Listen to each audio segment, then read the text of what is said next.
Uma pesquisa que foi publicada pela Fundação Abrinq mostrou que quase 80% dos adolescentes numa faixa entre 14 e também 17 anos que estão no mercado de trabalho, eles se concentram numa perspectiva que define o trabalho infantil. Para entender esse aspecto e também saber quais são os danos nesse momento, os motivos dessa numeração toda, eu vou conversar com a Michele Antunes. Ela é líder de programas da Fundação Abrinq, já aparece aqui na minha tela. Michele, uma ótima noite, é um prazer recebê-la aqui.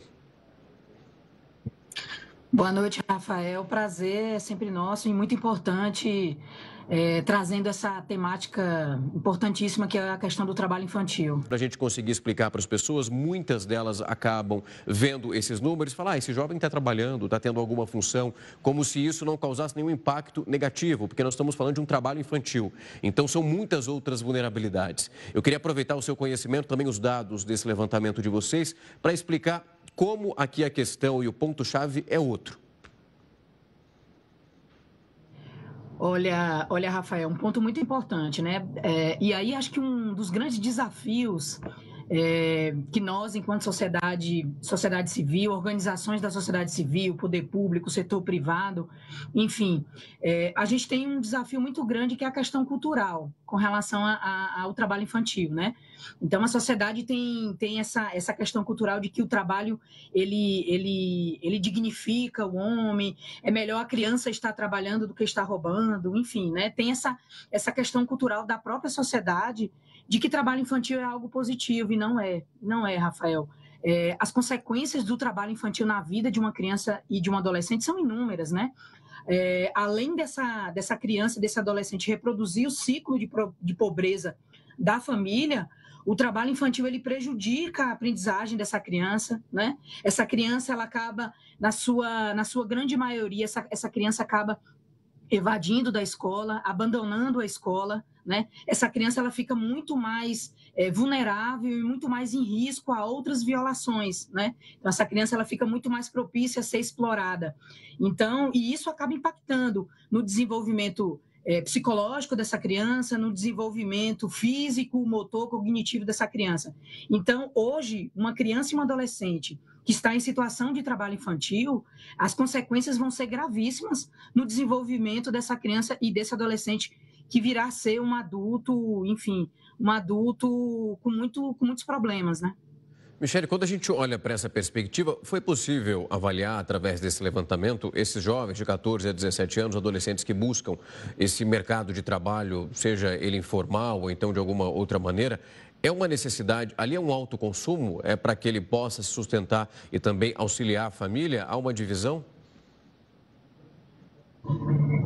Tem sim, Rafael. Nesse estudo, né, assim como você trouxe logo no dado inicial da sua fala, hoje esse estudo que a Fundação Abrinq desenvolveu e fez, enfim, né, por muitas pesquisas e muitas análises, a gente identifica de fato que esse adolescente, na faixa etária de 14 a 17 anos, estão nesse mercado informal, e aí dentro desse mercado informal de trabalho, tem para o consumo próprio, né, que é o que a gente fala, então é o seu próprio empreendimento, esse adolescente ali que vai fazer o seu próprio empreendimento, trabalha junto também com a família, então é para o seu consumo próprio, o consumo do domicílio, e tem também a atividade que a gente chama que são as atividades econômicas, né, onde esse adolescente ele acaba prestando serviço a um terceiro, enfim.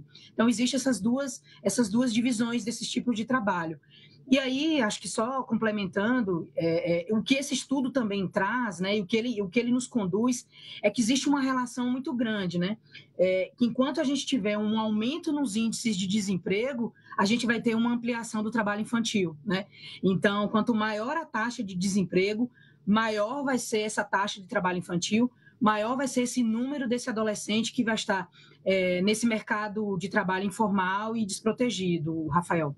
Michele, nós olhamos para essa perspectiva, e é muito importante que as pessoas também tenham essa noção da importância de uma cobrança de política pública, porque, como você ressaltou muito bem, ele está perpetuando esse quadro da família que já é muito delicado, são de ausências e também de falta de recursos, porque, ok, ele pode desenvolver uma função, receber um trabalho, mas não há uma evolução naquele nicho familiar. Ele continua representando e vai continuar sempre nesse ponto onde trabalha trabalha para conseguir sustentar e para de fazer absolutamente todas as outras vertentes da vida dele, como um estudo. É uma repetição de um quadro de necessidade, de fome e de pobreza. As pessoas, muitas vezes, elas discordam de, é muito comum ouvir esse discurso, pelo menos está fazendo alguma coisa, está trabalhando, mas também se esquece de fazer uma cobrança de política pública para ajudar a essas famílias, para que elas não continuem nesse nicho. E isso é um ponto muito importante. Eu acho que esse é o ponto principal, Rafael. A partir do momento em que a gente identifica essa família em situação de vulnerabilidade, a gente precisa ter políticas públicas para assistir essas famílias, né? Então, por isso que, e aí trazendo um pouco do nosso trabalho, né? Então, por isso que a Fundação Abrinq, ela defende que o combate ao trabalho infantil, ela tem que atuar em várias frentes, né? Oferecendo a essas famílias que estão com as crianças em situação de trabalho infantil, condições e políticas públicas para que essa família ela possa, sim, ter uma renda, né, ter as condições mínimas e básicas para a sobrevivência, né? Além disso, né, de ter essa atuação nessa frente em assistir essa família, é fundamental também a gente fortalecer, né, o nosso sistema único da assistência social, né, para que a gente possa garantir que esses recursos financeiros cheguem aos municípios e esses municípios possam, de fato, oferecer esses serviços, esses programas da assistência social e, assim, assistir essas famílias. Então, combater o trabalho infantil é também buscar a implementação e a melhoria dessas políticas públicas e pressionar, sim, o poder público, os órgãos responsáveis, para que a gente tenha um investimento adequado e um investimento dentro da assistência social, né? Sem dúvida. E pensar absurdamente como isso impacta a vida desses jovens. E nós sabemos o poder limitador que esse trabalho, num período tão difícil da vida, onde ele deveria ter acesso ao estudo e mais qualidade de vida, ele deixa de acontecer. Cria um hiato ali e isso não vai acontecendo. Então é por isso. A revolta tem que ser para cobrar as políticas públicas e, principalmente, seja qual for a esfera do governo, para que essa parcela da nossa população seja atendida e tenha oportunidades para continuar crescendo na vida e não perpetuar esse sofrimento que passa em boa parte da trajetória. Michele, muito obrigado. Foi um prazer te receber aqui para olhar para esse ponto que é muito necessário e uma discussão que precisa ser feita. Obrigada, Rafael. Obrigada aí pela oportunidade e estamos à disposição. Boa noite a todos. Até mais. Uma ótima noite.